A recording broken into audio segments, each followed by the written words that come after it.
السلام علیکم میرے عزیزو اقارب، میرے عزیزو، میں ہوں افتخار رفیع پیارے پاکستان کے سٹی آف لو لاہور سے۔ دوستو، انسان اپنی قسمت خود بناتا ہے، کہا جاتا ہے، اور انگریزی میں کہتے ہیں the man is architect of his own faith. اور میرا یہ یقین ہے کہ جن چیزوں کو انسان بدل نہیں سکتا، جو طے شدہ ہیں، اس کے علاوہ انسان اپنی قسمت میں اچھائی اختیار کرے یا برائی، یہ اس کو اللہ نے اختیار دے رکھا ہے، کہ شاید اسی کو ہم قسمت بنانا یا بگاڑنا بھی کہتے ہیں، اور اسی پر حساب بھی ہوگا۔ دوستو، آج کی جو کہانی میں آپ کو سنا رہا ہوں، اس کہانی کو سنانے سے پہلے میں بابا جی اشفاق صاحب کا آپ کو ایک جملہ سنا دوں۔ بابا جی اشفاق صاحب فرماتے ہیں کہ کاکا جیڑی شے لین لگا ہے اے ویلا کہ ادا مل کی پر لگا ہے، یعنی کہ بچے جو تو چیز خریدنے لگا یا لینے لگا ہے یا کوئی راستہ اختیار کرنے لگا ہے، تو یہ دیکھ لے کہ تو اس کی قیمت، اس کا مول کیا چکا رہا ہے۔ تو ہم سب بہت سارے ڈیسیجن لیتے ہیں اپنی زندگی میں، لیکن جذباتی ہو کر یا بغیر سوچے سمجھے قدم اٹھا لیتے ہیں اور سودا مہنگا لے لیتے ہیں۔ اسی طرح کی آج کی کہانی ہے، زارا نے مجھے سنائی۔ زارا کا تعلق اسلام آباد سے ہے، پوٹو ہار کی یہ رہنے والی ہے، بڑا خوبصورت علاقہ ہے پاکستان کا۔ اور زارا جو ہے یہ بڑی پڑھی لکھی ہے، اس نے ایم فل کر رکھا ہے، اور زارا کی یہ کہانی جب آپ سنیں گے تو یقیناً آپ کو پسند بھی آئے گی۔ اور زارا کا کہنا یہ تھا کہ میری کہانی سنانے کے بعد لوگوں سے پوچھیں کہ میں کیا کروں۔ بڑا پیڑا ویلا ہوتا ہے دوستو، آپ کی زندگی میں کوئی ایسا وقت آ جائے جہاں آپ ڈیسیژن نہ لے سکے اور آپ لوگوں سے پوچھیں کہ اس کو کیا کرنا چاہیے۔ خیر دوستو، زارا کہتی ہے کہ جب میں نے ہوش سنبھالا تو جو میں نے سنا اور جانا وہ یہ تھا کہ میرے نانا بڑے امیر آدمی تھے اور میرے دادا ایک غریب آدمی تھے، لیکن یہ بڑے اچھے دوست تھے دونوں۔ تو میرے نانا کی صرف 2 بیٹیاں تھیں، بیٹا کوئی تھا نہیں۔ تو انہوں نے میرے دادا کے 2 بیٹے تھے اور اپنی دونوں بیٹیاں دادا کے دونوں بیٹوں سے بیاہ دیں، اور نہ صرف بیاہ دیں بلکہ اپنی ہی زندگی میں اپنی ساری جائیداد ان دونوں بیٹیوں کے نام کر دی۔ اور شادی کے بعد ان دونوں بہنوں کو، یعنی کہ زارا کی والدہ اور زارا کی خالہ کو قریب گھر بھی لے دیے۔ زارا کے والد اور اس کے چچا، جو کہ اس کے خالو بھی تھے، وہ سرکاری ملازمین تھے، دونوں کی اولاد ہوئی۔ اور زارا کہتی ہے کہ مجھے بتایا کہ جب میں پیدا ہوئی تھی تو میری والدہ نے اور والد نے میری نسبت میری خالہ کے بیٹے احمد سے طے کر دی۔ وہ مجھ سے 5 سال بڑا تھا جب میں پیدا ہوئی، تو جس کو ہم کہتے ہیں نا چھوٹے ہوندے دی منگ، بچپن کی منگ، اور ان کی منگنی کر دی گئی اور ان کی نسبت طے کر دی گئی کہ زارا جب جوان ہوگی، بڑی ہوگی، تو اس کی شادی احمد کے ساتھ کر دی جائے گی۔ دوستو، زارا کہتی ہے کہ وقت گزرا اور میرے دادی دادا، نانی نانا اس دنیا سے چلے گئے، اور کہتی جب میں میٹرک میں پہنچی تو یہ احساس کہ میری شادی احمد کے ساتھ ہوگی بڑی پختہ ہو چکی تھی۔ اور میں نے جب سے سنا تھا کہ احمد میرا منگیتر ہے تو اس کا رجحان میری طرف تھا، میری توجہ اس کی طرف تھی، اور آپ یہ کہہ لیں کہ ہر پل احمد کو دیکھنا، اس کے بارے میں سوچنا اور مستقبل کے پلانز کرنے۔ کہتی میں بڑی ہوتی گئی، میری محبت، میرا پیار میرے ساتھ ساتھ جوان ہو گیا۔ کہتی ہم یونیورسٹی میں چلے گئے، احمد اور میں یہ جانتے تھے کہ ہماری شادی ہوگی، دونوں کو پتہ تھا۔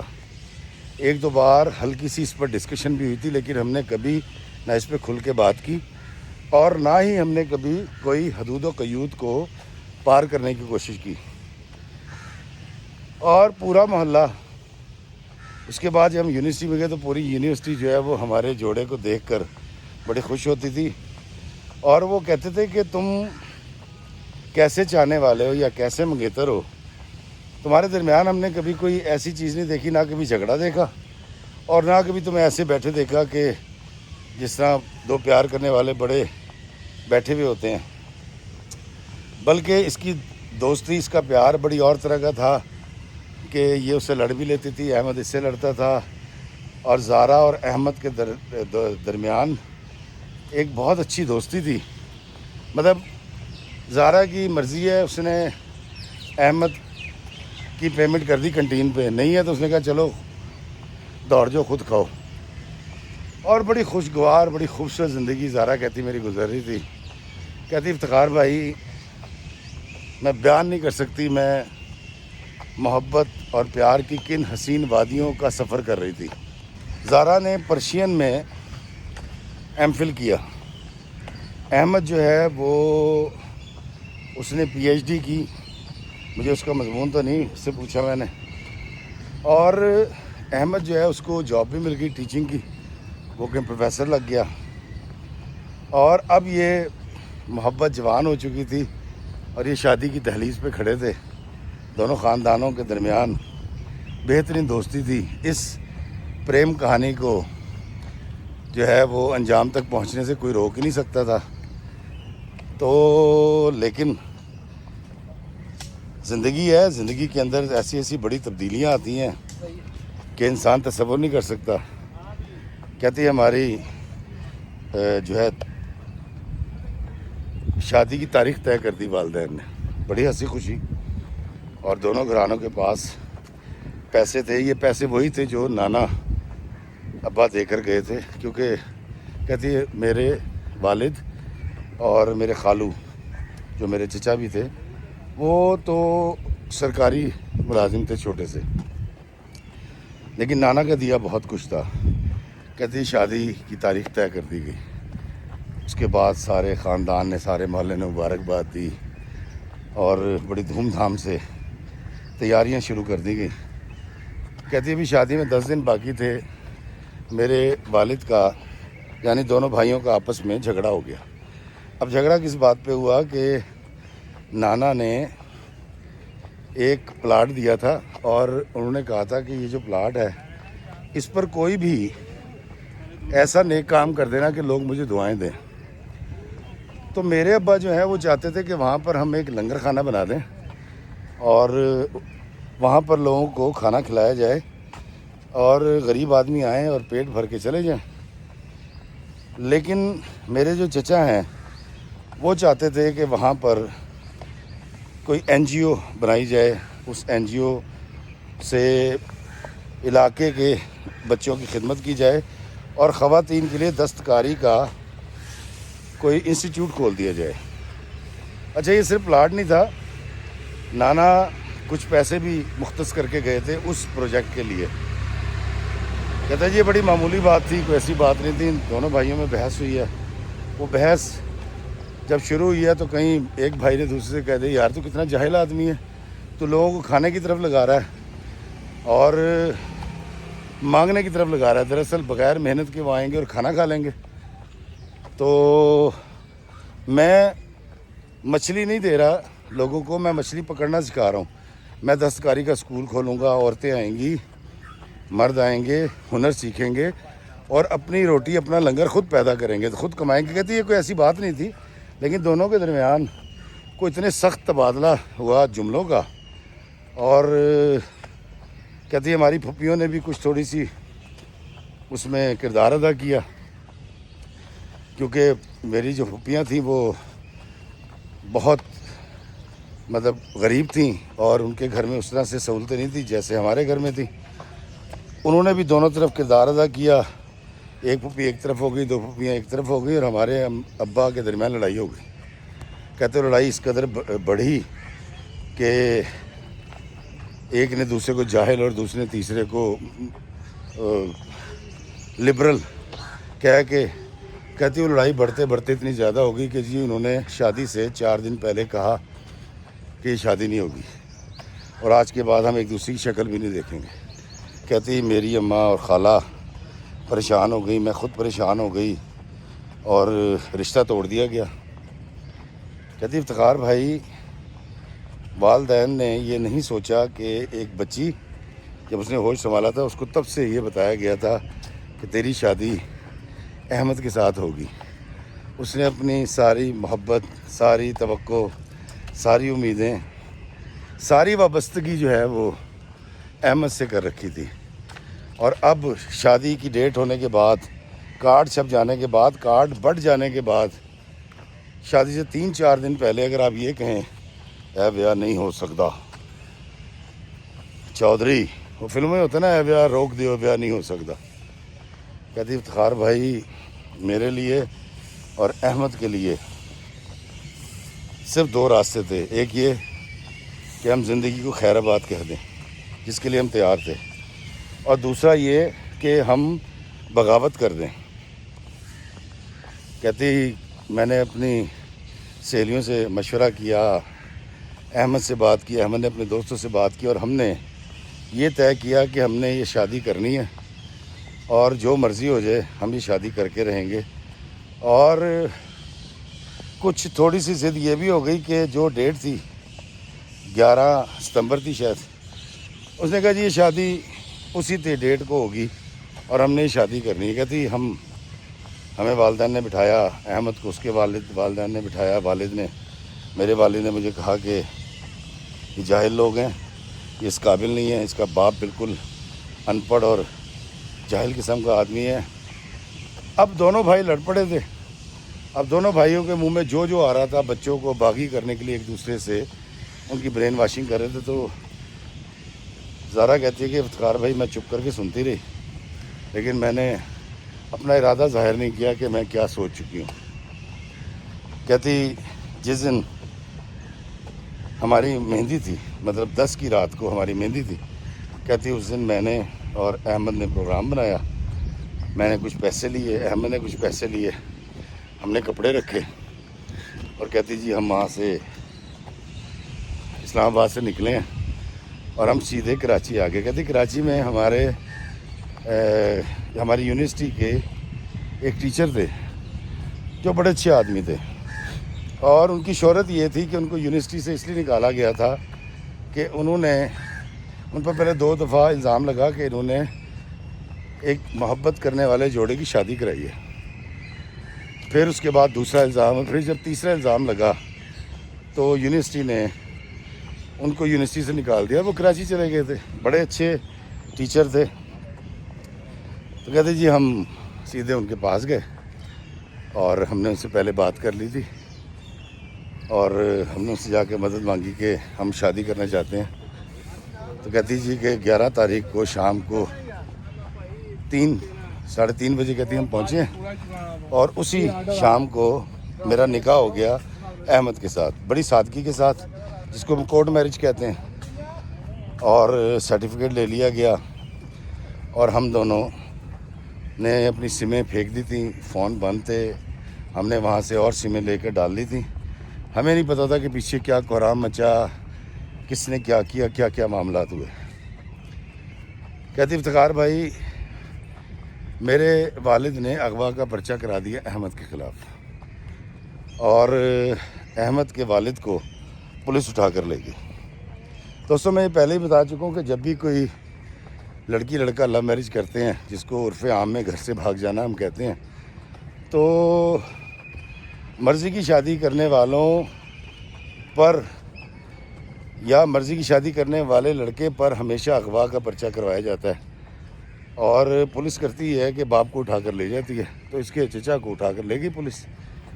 اب احمد کی کہیں رابطہ نہیں کر رہا تھا، کہیں پوچھ نہیں رہا تھا، کہتی ہمیں نہیں پتہ کتنے دن وہاں کیا کیا ہوا۔ کہتی بعد میں جب ہمیں پتہ چلا تب پتہ چلا تھا۔ خیر مسئلہ کہتی بڑا گھمبیر ہو گیا، ہم دونوں ہنسی خوشی وہاں رہ رہے تھے، ہمارے پاس اتنے پیسے تھے کہ ہم اگلے 6 ماہ تک اگر کچھ نہ کرتے نہ کماتے تو کوئی مسئلہ نہیں تھا، لیکن شادی کے بعد ہم دونوں نے فیصلہ کیا کہ ہم یہیں رہیں گے، کمائیں گے، اور جب تک حالات ٹھیک نہیں ہو جاتے ہم واپس نہیں جائیں گے۔ کہتی افتخار بھائی، ایک طرف خوشی تھی احمد کو پا لینے کی، اور مجھے ایسا لگا کہ میں نے بالکل ٹھیک کیا اور مجھے ایسا ہی کرنا چاہیے تھا۔ ہم دونوں نے اپنا حق اس وقت کہتی مجھے لگا کہ ہم نے چھین لیا اور اچھا کیا، ہم رو دھو کے نہیں بیٹھے۔ کہتی 1 مہینے کے بعد میں نے جاب شروع کر دی اور احمد نے کہا کہ ابھی میں جاب نہیں کرتا، وہ جاب سرچ کر رہا تھا۔ کہتی تقریباً 1 مہینے کے بعد اس کو بھی جاب مل گئی۔ کہتی ہم دونوں 6 مہینے تک کراچی میں رہے، ہم نے کسی سے کوئی رابطہ نہیں کیا، کسی کو نہیں پتا تھا کہ ہم کہاں ہیں، بہترین زندگی گزر رہی تھی۔ اور اس کے بعد کہتی ہم وہاں سے ملتان میں، احمد کو ایک بڑی اچھی آفر ہوئی، ہم ملتان آ گئے، اور اگلے 6 ماہ کے اندر اللہ تعالیٰ نے مجھے ایک بیٹا عطا کیا۔ کہتی جب 1 سال ہو گیا ہماری شادی کو تو مجھے پتہ نہیں کیوں لگا کہ مجھے یہ بات پہنچانی چاہیے گھر تک۔ کہتی مجھے نہیں پتا کہ وہ ہمیں ٹریس کر رہے تھے نہیں کر رہے تھے، پولیس ہمارے پیچھے تھی نہیں تھی، لیکن ہمیں آگے کسی نے ٹچ نہیں کیا۔ کہتی ہم ملتان آئے اور جب اللہ نے مجھے بیٹا دیا تو ہم نے، کہتی میں نے پھر اپنی والدہ سے رابطہ کیا۔ جب والدہ سے رابطہ ہوا، ان کے پاس میرا نمبر آ گیا، تو میرے ڈیڈی نے مجھے کال کی، میں نے ریسیو نہیں کی، انہوں نے میسیج کیا کہ بیٹا تم واپس آ جاؤ، تمہیں کچھ نہیں کہیں گے۔ تو میں نے اس میں لکھا کہ احمد کے والد کی کیا گارنٹی ہے۔ تو کہتی تقریباً آدھے گھنٹے کے بعد احمد کے والد کی بھی کال آ گئی مجھے، کیونکہ میرا ہی نمبر ان کے پاس تھا۔ انہیں بھی یہ کہا جی ہم گارنٹی دیتے تم واپس آ جاؤ، تمہیں کچھ نہیں کہا جائے گا۔ معافی چاہتا ہوں دوستو، کچھ فینز آ گئے تھے تصویریں بنوانے۔ تو دوستو، چچا کی طرف سے بھی اور والد کی طرف سے بھی زارا کو یہ گارنٹی دی گئی کہ تم لوگ آ جاؤ، ہم تمہاری شادی کو قبول کرتے ہیں اور کچھ ایسا نہیں ہوگا۔ تو زارا نے شرط یہ رکھی کہ ہم ایک شرط پہ واپس آئیں گے کہ آپ دونوں پہلے کی طرح اسی بھائی بندی اور اسی محبت میں آ جائیں گے جیسے تھی۔ تو دونوں نے وعدہ کیا، اور زارا نے یہ بھی تڑی کرائی کہ اگر آپ نے ایسا نہیں کیا ہم واپس آئیں گے، اس کے بعد ہم پھر آپ کو چھوڑ دیں گے۔ خیر جی، دونوں کو گارنٹی دے دی گئی۔ زارا اور احمد اسلام آباد واپس آ گئے۔ گھر والوں نے واقعی اپنے وعدے کی پاسداری کی، اور اس کے والد اور اس کی چچا کی صلح ہو چکی تھی، محبت پیدا ہو گئی تھی، اور شاید دونوں کو دھچکا بھی لگا ہوگا کہ بچوں نے کیا سٹیپ لے لیا۔ زارا کہتی ہے کہ اچھی بھلی شادی ہو رہی تھی، ان لوگوں نے ہمیں مجبور کیا کہ ہم یہ سٹیپ لیتے۔ کہتی افتخار بھائی، میں احمد کے بغیر اور احمد میرے بغیر رہنے کا تصور نہیں کر سکتا تھا۔ کہتا ہے ہم ہیر رانجھا تھے، ہم لیلا مجنوں تھے، ہم شیری فرات تھے، اور ہمیں اس نہج پہ لانے میں میرے والدین کا اور اس کے والدین کا دونوں کا ہاتھ تھا، لیکن جب انہوں نے یہ والی حرکت کی ہمارے ساتھ تو ہمیں یہ سٹیپ لینا پڑا۔ خیر، یہ جب واپس آئے اس کے بیان کروائے گئے اور پرچہ ختم ہو گیا، خارج ہو گیا، اور پھر سے دونوں خاندان شیر و شکر ہو گئے، بالکل ایسے ہو گئے کہ جیسے کچھ ہوا ہی نہیں تھا۔ اب احمد جو ہے اس نے اپنے والد کا ان سے کچھ پیسے لیے، ان کا ایک پلاٹ تھا، وہاں اس نے ایک ورکشاپ شروع کی اپنے ایک دوست کے ساتھ مل کے، اور خود اس نے صبح کو 3 بجے تک 2 بجے تک یہ جاب کرتا تھا، اس کے بعد یہ ورکشاپ آ جاتا تھا، اور اس کا بڑا اچھا کام چل پڑا۔ تو اس کی والدہ کے پاس بھی پیسے تھے، اس کی والدہ کے پاس بھی پیسے تھے، تو اس نے گاڑیاں لینی اور بیچنی بھی شروع کر دی۔ کہتی ہماری بہترین زندگی گزر رہی تھی۔ اس کے بعد کہتی ایک بیٹی پیدا ہوئی اور مجھے جاب کی ضرورت نہیں تھی، میں گھر سنبھالتی تھی۔ کہتی زندگی بڑی سی ڈگر پہ آ گئی۔ کہتی ہم نے الگ گھر لے لیا۔ گھر کیا لے لیا، ماں نے اس کو ایک گھر خرید کے گفٹ کر دیا، اور کہتی کہ کوئی سوچ بھی نہیں سکتا جس قدر سہولتیں، جس قدر خوشیاں ہماری زندگی میں آ گئی تھیں۔ اس کا کام بڑھتا گیا۔ کہتی میرے بھائیوں نے اس کے ساتھ انویسٹ کرنا شروع کر دیا کہ وہ گاڑیاں لیتے تھے، اب اس کو ضرورت پڑتی تھی کبھی 1 کروڑ 2 کروڑ روپے کی تو اس نے لے لینے، اور گاڑیاں خریدنی اور اس کے بعد بیچنے کے بعد وہ اس کا پروفٹ جو ہے وہ 50-50 کر لیا کرتے تھے۔ دوستو زارا کہتی ہے کہ ہماری زندگی ایک مثالی زندگی تھی۔ میری شادی ارینج بھی تھی اور لو میرج بھی تھی۔ ارینج ایسے تھی کہ میرے ماں باپ نے میری نسبت طے کی تھی بچپن سے، اور لو میرج ایسے کہ ہمیں امر مجبوری گھر سے نکل کے کورٹ میرج کرنی پڑی تھی۔ تو کہتی ہے ایک عجیب قسم کا فلیور تھا، ہم نے مفروری کاٹی تھی، چھپ کے رہ رہے تھے، گھر والے مان گئے، ہم واپس آ گئے اور سارے پھر سے ویسے ہی ہو گئے جیسے پہلے تھے۔ کہتی ہے ایک مثالی زندگی تھی، گھر میں رزق کی فراوانی تھی، سہولتیں تھیں، میرے بچے ہو گئے تھے، میرے بھائیوں کی شادیاں شروع ہو گئیں، ادھر سے احمد کے بہن بھائیوں کی شادیاں۔ کہتی پہلے 5 سال کے اندر احمد نے ایک بہت بڑا شو روم بنا لیا جس میں میرے بھائیوں کی بھی انویسٹمنٹ تھی، احمد کی بھی تھی، اور کبھی ان کے درمیان کبھی کوئی جھگڑا نہیں ہوا، کوئی تنازع نہیں ہوا۔ کہتا یہ سارے معاملات چل رہے تھے کہ ایک دن جو ہے وہ احمد نے بتایا کہ اس کو کوئی لاس ہو گیا ہے۔ اب اس سے پوچھا ہوا کیا، تو اس نے کہا جی میں نے جاپان کی کسی پارٹی کو پیسے بھیجے تھے اور وہ فراڈ نکلے اور وہ ہمارے 5 کروڑ روپے لے کے بھاگ گئے۔ اب اس 5 کروڑ روپے کے اندر میرے میاں کے پیسے بھی تھے اور میرے بھائیوں کے پیسے بھی تھے۔ خیر انہوں نے اتنا جھگڑا کوئی نہیں کیا اور کوئی ثبوت بھی نہیں مانگا اس سے، چپ کر گئے۔ امی نے پھر میرے بھائیوں سے کہا کہ بھئی تمہیں جو لاس ہونا تھا ہو گیا، جو پیسے نکل سکتے نکلوا لو، اور اب تم کیونکہ بہنوئی ہے اس کے ساتھ بزنس مت کرنا۔ کہتے میرے بھائی خاموش ہو کر پیچھے ہو گئے۔ احمد نے 50,000 60,000 لاکھ روپے مہینہ دینا شروع کر دیا میرے بھائیوں کو، اور احمد میرے پاس آئے، انہوں نے مجھے کہا جی کہ کیونکہ ہماری ساری راز ختم ہو گئی ہے سب کچھ، تو میں یہ چاہتا ہوں کہ تمہارے پاس جو زیور ہے وہ تم مجھے دے دو اور میں بزنس میں لگا لوں۔ کہتی جی میری والدہ اور میری خالہ کا ملا کے جو میرے پاس زیور تھا وہ تھا 61 تولے، 61 تولے۔ کہتی میرے لیے تو میرا سب کچھ احمد تھا، میں نے احمد کو زیور دے دیا۔ کہتی 4 ہفتے نہیں گزرے، احمد نے کہا جی کہ اور پیسے کی ضرورت ہے، نقصان ہو گیا، وہ جی گاڑی خرید لی تھی، وہ ٹیمپر تھی اور فلاں پتہ نہیں کیا کیا۔ کہتی اس نے کہانی سنانی شروع کر دی۔ کہتی مجھے لگ رہا تھا اس بار، پہلی بار انہیں کہتی اس بار مجھے لگا کہ احمد نا نظریں چرا رہے ہیں اور مجھ سے کچھ جھوٹ بول رہے ہیں۔ خیر میں خاموش ہو گئی اور احمد نے مجھے کہنا شروع کیا کہ تمہاری والدہ کے پاس جو 4 پلاٹ ہیں ان میں سے ایک پلاٹ اگر وہ بیچ دیں تو میرا کاروبار بڑا سیٹ ہو سکتا ہے۔ تو کہتی میں نے کہا کہ اگر میری والدہ کے پاس ہیں، آپ کی والدہ کے پاس بھی بہت کچھ ہے، آپ ان سے کیوں نہیں لیتے؟ تو احمد نے بتایا کہ میں ان سے لے چکا ہوں۔ کہتی مجھے احمد کی بات پہ یقین نہیں آیا، تو میں نے اپنی ساس سے یعنی اپنی خالہ سے جب پوچھا تو انہوں نے بتایا کہ احمد 1.5 کروڑ روپے ایک لے کر گیا اور ایک پلاٹ اس نے بیچا تھا 3.5 کے 4 کروڑ کا، اور اب تو میرے پاس کچھ نہیں اس کو دینے کے لیے کیونکہ میرے پاس اور بھی بچے ہیں، میں ان کا حق نہیں مار سکتی۔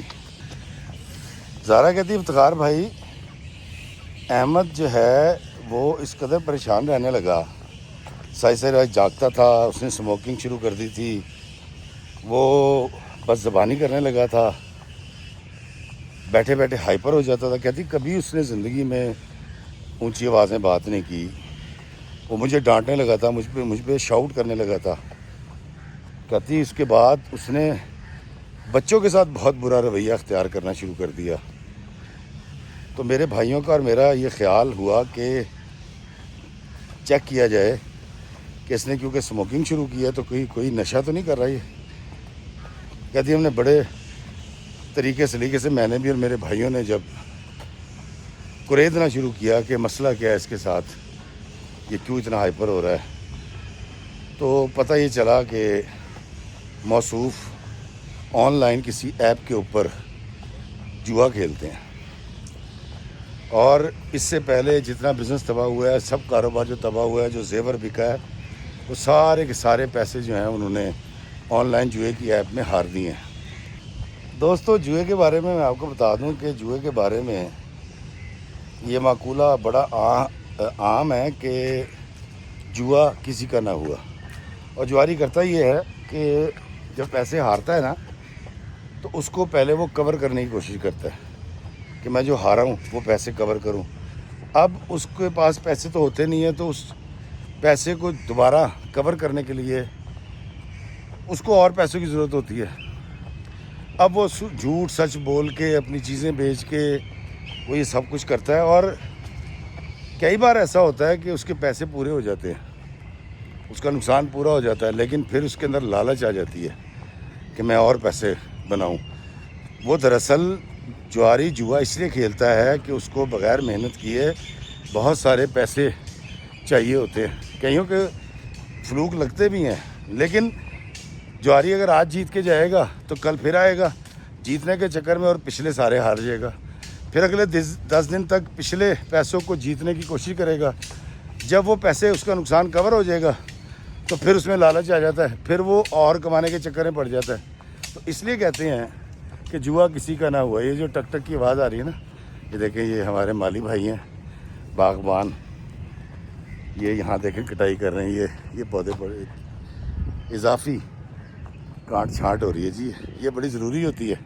یہ مجھے بھی اپنی کرنی چاہیے, اپنے کردار کی کرنی چاہیے. تو کوئی ایک مالی ہو جو کینچی کے ساتھ جو ہے نا اور کھرپے کے ساتھ کاٹ چھانٹ کرے اور اضافی جڑی بوٹیاں جو دل میں دماغ میں اور سوچ کی زمین میں اگاتی ہیں اس کو اکھاڑ پھینکے. خیر تو دوستو جوئے کے بارے میں نے آپ کو بتایا کہ یہ بہت بری چیز ہے. اور جواری جو ہے وہ ہر طرح سے کوشش کرتا ہے کہ اس کے پچھلے پیسے کور ہو جائیں. جب کور ہو جائے تو پھر اس کے ذہن میں لالچ آئے. تو کہتے ہیں نا ہزاروں خواہشیں ایسی کہ ہر خواہش پہ دم نکلے. بہت نکلے میرے ارماں لیکن پھر بھی کم نکلے, خواہش کہاں پوری ہوتی ہے. اب احمد کی صورتحال یہی تھی کہ وہ اس کو جو کچھ ملتا تھا وہ اپلیکیشن پہ ہار جاتا تھا جوئے کی. اور جب اس نے دیکھا کہ گھر سے کچھ نہیں مل رہا اور وہ جو پلاٹ جس کا وہ تقاضا کر رہا ہے وہ بھی اس کی ساز اس کو دینے کے لیے تیار نہیں ہے, اس کے اپنے گھر والوں نے بھی منہ موڑ لیا ہے اور گھر میں بیچنے کے لیے کوئی چیز نہیں ہے, تو وہ اپنی گاڑی بھی اس نے بیچ کے لگا دی. اب گاڑی کے بعد وہ شخص جو گاڑی پر گھوما کرتا تھا وہ موٹر سائیکل پہ آ گیا, لیکن اس کے دماغ میں یہی پھنسا ہوا تھا. کہتی میں نے ایک دن اس کو بٹھایا اپنے پاس, میں نے کہا احمد تم نے جو کرنا تھا کر لیا, اچھی بھلی سہل آسان خوبصورت زندگی گزری تھی عزت کے ساتھ, تم نے اس کا ستیہ ناش کر دیا. میرے پیار کی خاطر, میری محبت کی خاطر, اپنے بچوں کی خاطر, ان کے مستقبل کی خاطر واپس آ جاؤ, چھوڑ دو. 10 ناخون جو ہے نا 10 انگلیاں, اس کی محنت کے اوپر یقین کرو. یہ پیسے نہ تم سے کوئی چھین سکتا ہے جو تم کماؤ گے, اور ہم اس میں راضی رہیں گے, خوش رہیں گے. تو اس نے کہا نہیں جی نہیں, میں تو جب تک پیسے کور نہیں کروں گا. اس نے بلکہ بتایا, کہتا جی میں 4 دفعہ پیسے کور کر چکا ہوں, میں ہارا اس لیے ہوں کہ میں اور پیسے کمانا چاہ رہا تھا. تو کہتی جی وہ مجھے اس نے بڑے پیار سے سمجھایا کہ جو گھر تمہارے نام ہے یہ گھر ہم بیچ دیتے ہیں. کہتی افتخار بھائی 10 مرلے کا گھر اس وقت تو کم پیسوں میں لیا تھا. کہتی اس وقت اس کی مالیت تقریباً 5 کروڑ روپے 6 کروڑ روپے سے زیادہ تھی. کہتی میں نے احمد کو بہت سمجھایا, احمد ناراض ہو گیا, بدتمیزی کرنے لگا, برا بھلا کہنے لگا, زندگی عذاب کر دی. میرے بھائیوں نے, میری ماں نے, میرے باپ نے مجھے منع کر دیا تھا, اس کے ماں باپ نے, بہن بھائیوں نے منع کر رکھا تھا. کہتی مجھ سے نہیں رہا گیا. اس نے کہا مجھے تم سے محبت ہے, تمہیں مجھ سے محبت ہے یا اپنے مکان سے. کہتی افتخار بھائی میں نے کہا کہ تمہارے لیے میری جان حاضر ہے. کہتی افتخار بھائی میں آپ کو نہیں بتا سکتی کہ وہ شادی سے پہلے کیا تھا اور پھر جب نکاح کے بندھن میں ہم بندھے تو کیسی برکتیں ہوئیں. کہتی احمد کے سامنے میں گمسم ہو جاتی ہوں اور جو وہ کہے وہ پتھر پہ لکیر ہے. کہتی جی میں نے چپ کر کے سب سے خاموش رہ کر کسی کو بغیر بتائے, کہتی میں نے مکان اس کے نام کیا. اور اس نے چالاکی یہ کی کہ جس کو مکان بیچا اسی کا کرایہ دار ہو گیا. اب جس گھر میں ہم رہتے تھے اسی میں ہم 95,000 روپے رینٹ کے اوپر کرایہ دار ہو گئے, کسی کو نہیں پتہ لگا. اور میں نے اس سے کہا کہ احمد تم کر تو غلط رہے ہو لیکن میں تمہارے ساتھ ہوں. کہتی اس نے پیسے لے گیا اور مجھے 10-15 دن تک یہی کہتا رہا کہ کہتی پھر میرے سامنے لگ گیا, موبائل پہ بیٹھا ہوتا تھا, کبھی لیپ ٹاپ پہ, اور کسی سے فون کر کے کوئی ڈالر لے رہا ہے, ڈالر دے رہا ہے, کچھ ایسا سین تھا. اور کہتی جی وہ لگا رہا. کہتی اور میں بیوقوف احمق دعا کرتی رہی کہ اس کا نقصان کور ہو جائے. کہتی افتخار بھائی میرا خیال ہے کہ شاید 28 دن لگے ہوں گے. وہ مکان کے پیسے کروڑوں روپے وہ سارے ہار گیا اور صفر ہو گیا. کہتی جب یہ ہو گیا یہ بڑا رویا, اس نے مجھ سے معافی مانگی کہ اب خاندان کو پتہ لگے گا تو کیا ہوگا اور یہ سارے معاملات.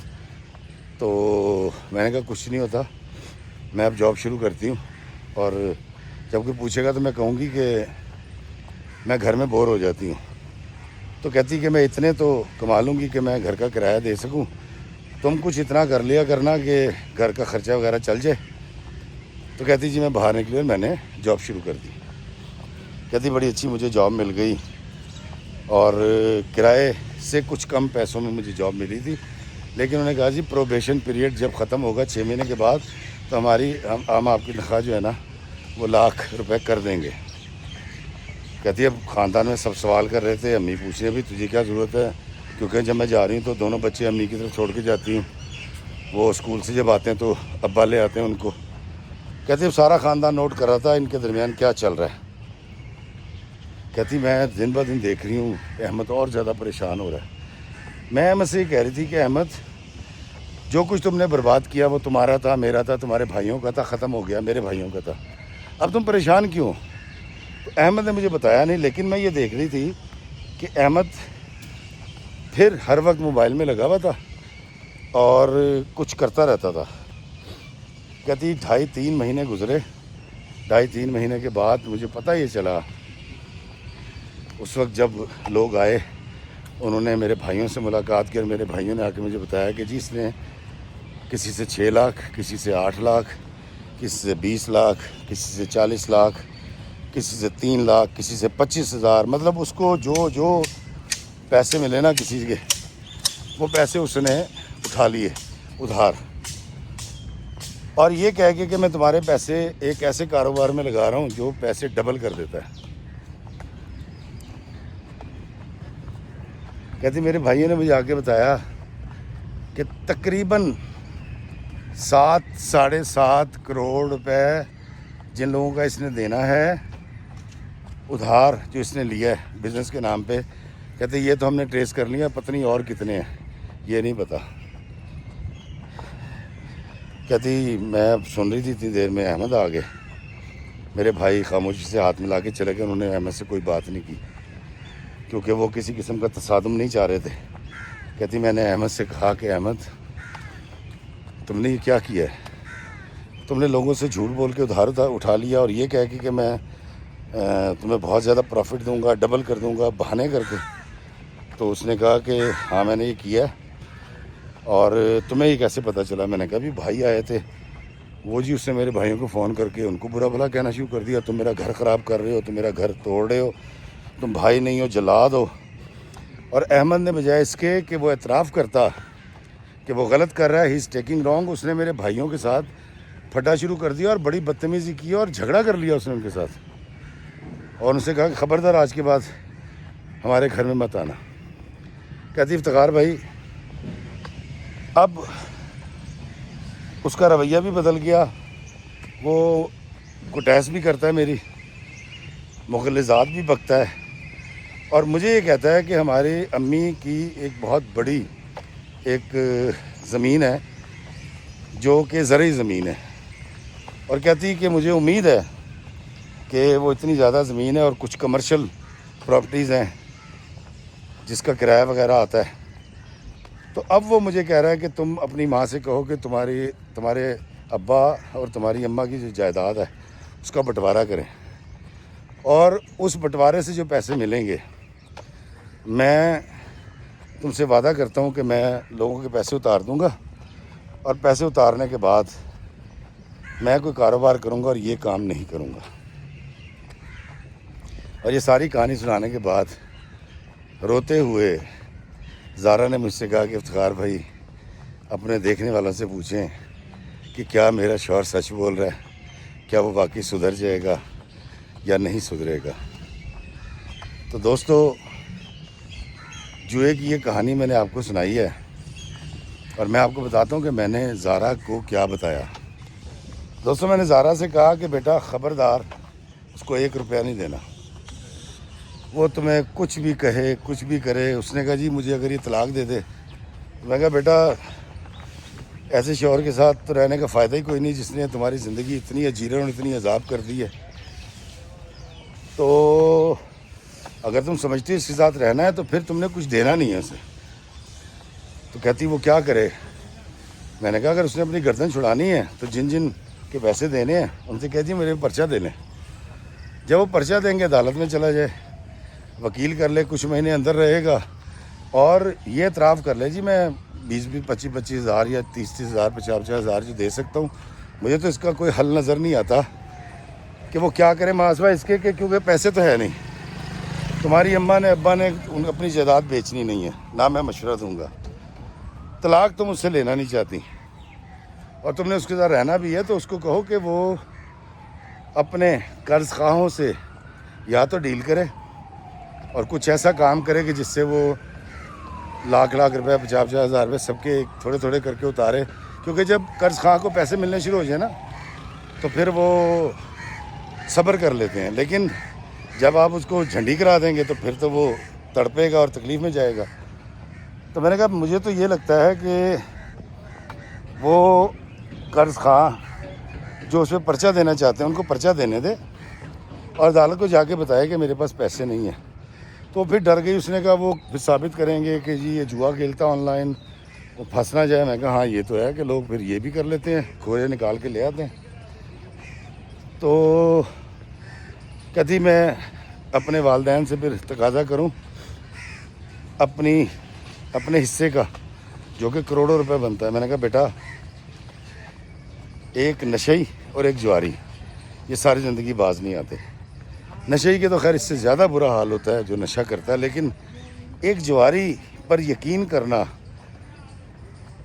میں کہا تم نے مجھے خود بتایا کہ اس نے تمہارے ساتھ لاکھوں جھوٹ بولے ہیں، یہ ایسی ہوتا ہے، جھوٹ بولتے ہیں بیچارے، اپنے نفس کو قابو میں نہیں رکھ سکتے، اپنی خواہش کو قابو نہیں کر سکتے۔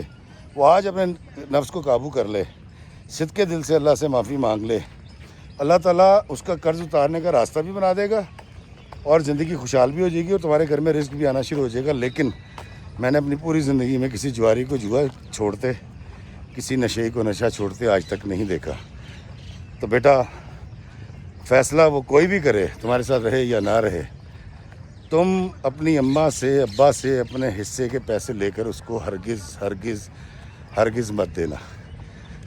دوستو یہاں میں صرف ایک بات آپ سے کرنا چاہوں گا، پہلے تو ریکویسٹ کروں گا کہ آپ بتائیں کہ زارا کو کیا کرنا چاہیے، اپنا گھر بچائے، سہاگ بچائے، اپنے ماں سے جائیداد لے کر پھر اپنے جواری شوہر کو دے دے جو کہہ رہا ہے میں سدھر جاؤں گا اپنا قرضہ اتارنے کے بعد، یا وہ یہ کچھ بھی نہ کرے اور فیصلے کا انتظار کرے کہ اس کا شوہر اس کو رکھتا ہے کہ نہیں رکھتا۔ یہ مشورہ آپ نے دینا ہے۔ لیکن میں آخری بات بتا کے آپ سے اجازت چاہوں گا دوستو، پچھلے تقریباً 2.5-3 سال کے اندر میرے پاس بڑے لوگ آئے، خاص طور پہ یہ وہ لوگ ہیں جو 40 سے نیچے کے لوگ ہیں، کچھ 40 سے اوپر کے بھی تھے، وہ کم تھے، لیکن 40 سال سے نیچے کے لوگ، اسکول کالجز اور یونیورسٹیز کے بچے، وہ بچے جو 35,000 45,000 55,000 لاکھ کی نوکری کرتے ہیں، پھر میرا جو نمبر ہے فیس بک کے اوپر اس کے اوپر مجھے کال کرتے ہیں۔ کسی نے 12 لاکھ قرضہ اٹھا لیا ہے، کسی نے 20 لاکھ اٹھا لیا ہے، کسی نے 1.5 کروڑ اٹھا لیا ہے، کسی نے 40 لاکھ اٹھایا ہوا ہے، کسی نے 3 کروڑ اٹھایا ہوا ہے۔ ایسے ہی کرتے ہیں تھوڑے تھوڑے قرضے، کسی سے کچھ، خاندانی ریپوٹیشن، کاروبار، ترلا منت، رحم دل ہوتے ہیں لوگ تو وہ قرضہ دے دیتے ہیں، لیکن یہ سب کے سب ان اپلیکیشنز پہ ہارے ہیں جو آن لائن اپلیکیشنز ہیں. اور میں ضرور گزارش کروں گا آپ تمام سے کہ اپنے بچوں پہ نظر رکھیں اور دیکھیں کہ آپ کا بچہ، آپ کا رشتہ دار، آپ کا دوست، آپ کا جاننے والا کوئی آن لائن اپلیکیشن کے اوپر جوا تو نہیں کھیل رہا.